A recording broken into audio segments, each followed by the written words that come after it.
ৰাষ্ট্ৰসংঘৰ মজিয়াত যুদ্ধ বিধ্বস্ত গাজাৰ প্ৰসংগ গাজাত নিশ্চৰ্ত আৰু স্থায়ী যুদ্ধবিৰতিৰ প্ৰস্তাৱত ভোট গ্ৰহণ কিন্তু ভোটদানৰ পৰা বিৰত থাকিল ভাৰত বৃহস্পতিবাৰে ৰাষ্ট্ৰসংঘৰ সাধাৰণ পৰিষদত গাজাত যুদ্ধবিৰতি সন্দৰ্ভত প্ৰস্তাৱ দাখিল হয় অসামৰিক লোকৰ সুৰক্ষা আৰু আইনী আৰু মানৱীয় বাধ্যবাধকতা বজাই ৰখাৰ উদ্দেশ্যৰে এই প্ৰস্তাৱ দাখিল কৰা হয় আৰু শুকুৰবাৰে এই বিষয়ত সদস্য ৰাষ্ট্ৰসমূহৰ পৰা ভোট গ্ৰহণ কৰা হয় এই প্ৰস্তাৱৰ সমৰ্থনত বিশ্বৰ 193খন দেশৰ 149খনে ভোটদান কৰে 12খন দেশে এই প্ৰস্তাৱৰ বিৰোধিতা কৰে আৰু 19খন দেশে এই প্ৰস্তাৱত ভোটদানৰ পৰা বিৰত থাকে লক্ষণীয়ভাৱে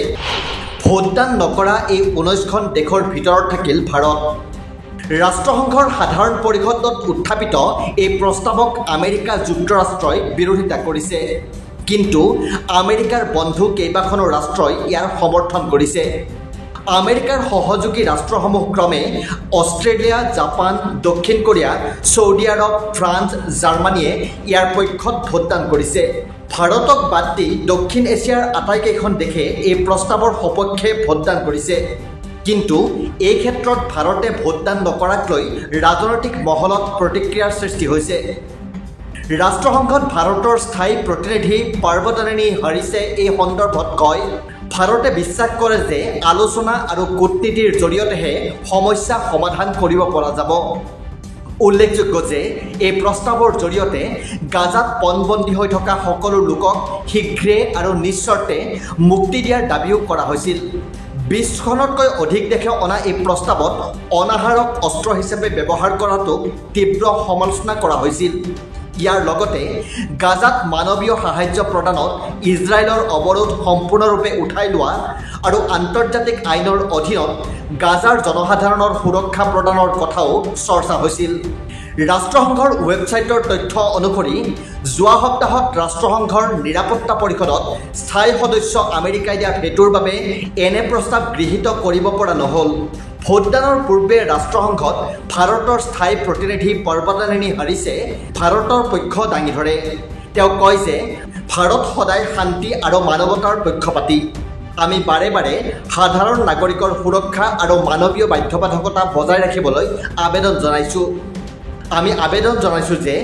গাজাৰ জনসাধাৰণক নিৰাপদে অবিৰতভাৱে আৰু সময়মতে মানৱীয় সাহায্য প্ৰদান কৰা উচিত তেওঁ লগতে কয় যে ইজৰাইল আৰু পেলেষ্টাইনৰ বিষয়ত ভাৰতে সদায় দুই ৰাষ্ট্ৰৰ ফৰ্মুলা সমৰ্থন কৰি আহিছে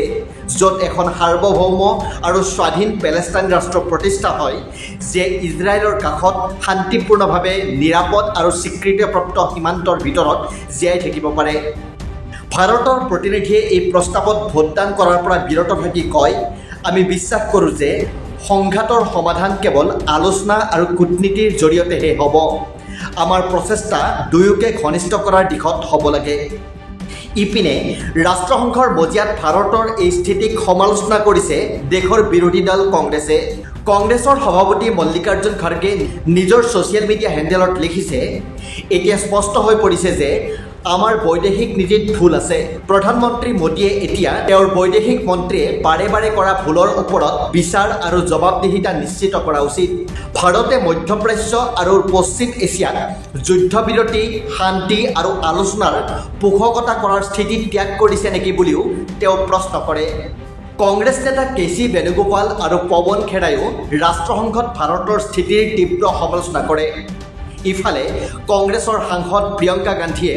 নিজৰ ছ'চিয়েল মিডিয়া হেণ্ডেলত লিখিছে আমাৰ চৰকাৰে এই প্ৰস্তাৱত ভোটদানৰ পৰা বিৰত থকাৰ সিদ্ধান্ত লোৱাটো লজ্জাজনক আৰু হতাশাজনক ইতিমধ্যে 60,000 লোকৰ মৃত্যু হৈছে ইয়াৰে অধিকাংশই মহিলা আৰু শিশু তাত থকা সমগ্ৰ জনসাধাৰণক পণবন্দী কৰি অনাহাৰে মৃত্যুমুখলৈ ঠেলি দিয়া হৈছে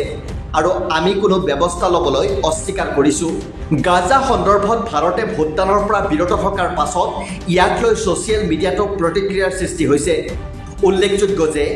ৰাষ্ট্ৰসংঘৰ মজিয়াত এই প্ৰস্তাৱ এনে এটা সময়ত অনা হৈছে যিটো সময়ত ইৰাণ আৰু ইজৰাইলৰ মাজত যুদ্ধ চলি আছে নিউজ ডেস্ক ৰিপৰ্ট দি ক্ৰছ কাৰেণ্ট